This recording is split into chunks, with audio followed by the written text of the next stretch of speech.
Hi everyone. I've often had people come up to me and ask where I come up with the ideas on what to preach. Don't you ever run out of topics or run out of themes? Well, the gift of preaching is that it's not a TED talk and you don't have to generate profound and inspirational ideas out of nothing. But that doesn't mean that sermon themes and topics just fall ready-made out of the sky. So where does one start? That's what we're talking about today. Now, there are a number of different approaches that you can take, and this particular video is about starting with the text, starting with the passage of scripture.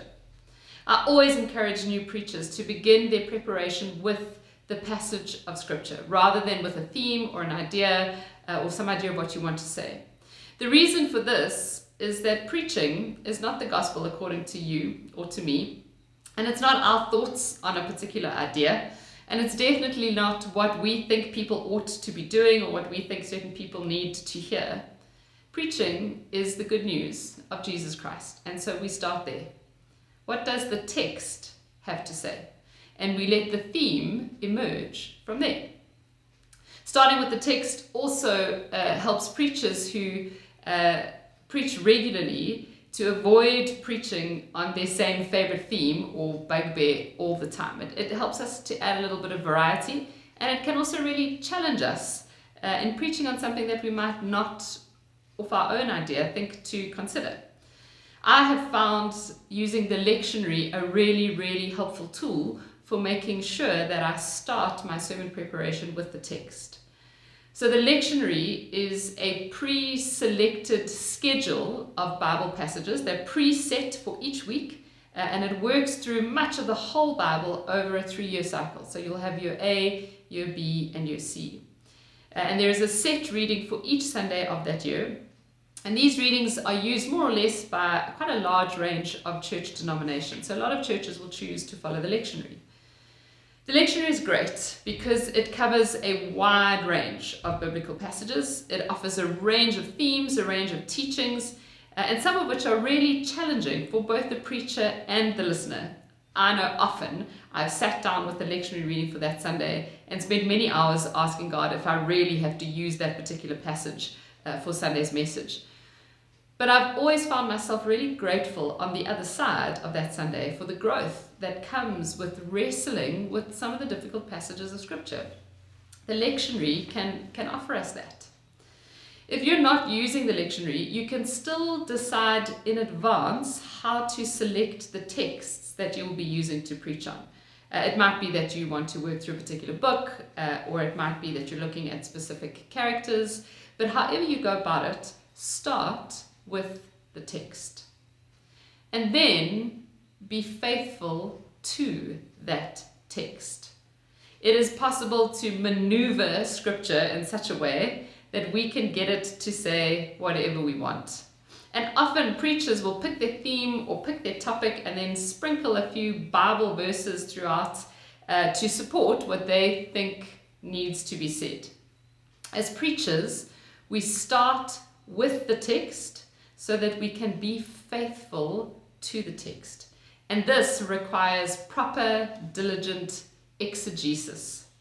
Exegesis is studying a text to properly understand what it means, and learning to exegete is a really, really important skill. In our Methodist tradition, we approach exegesis by looking in 3 ways. We look behind the text, we look into the text, and then we look in front of the text. So we look behind the text to look at the context of the passage that we're working with. Who wrote it? When was it written? Why was it written? Who was it written to? What were some of the historical circumstances that were going on at the time? What was the motivation behind this particular passage, this particular book, this particular author, this particular writing? So we look at the context that it emerges from. And then we look into the text to get a proper understanding of what it said to its original hearers. What did it mean to the people for whom it was originally written? What images are used? What references are used? How do we understand it as the first hearers might have heard it?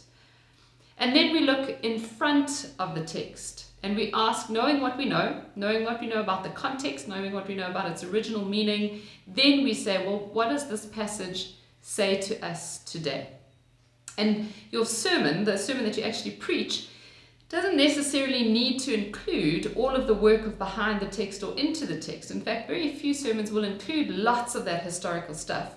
But the preacher does need to have done the work.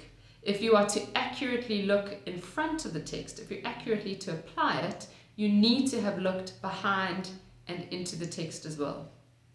So we start with the text so that we can be faithful to the text, so that we can be faithful with the text.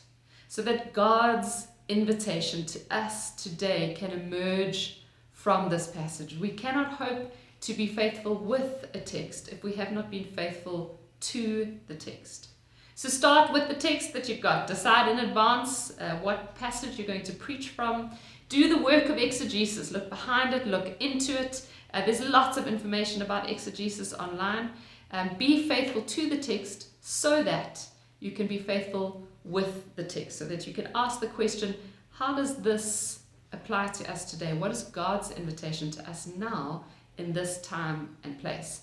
And using this process, you will never run out of themes, topics, series, threads, and ideas.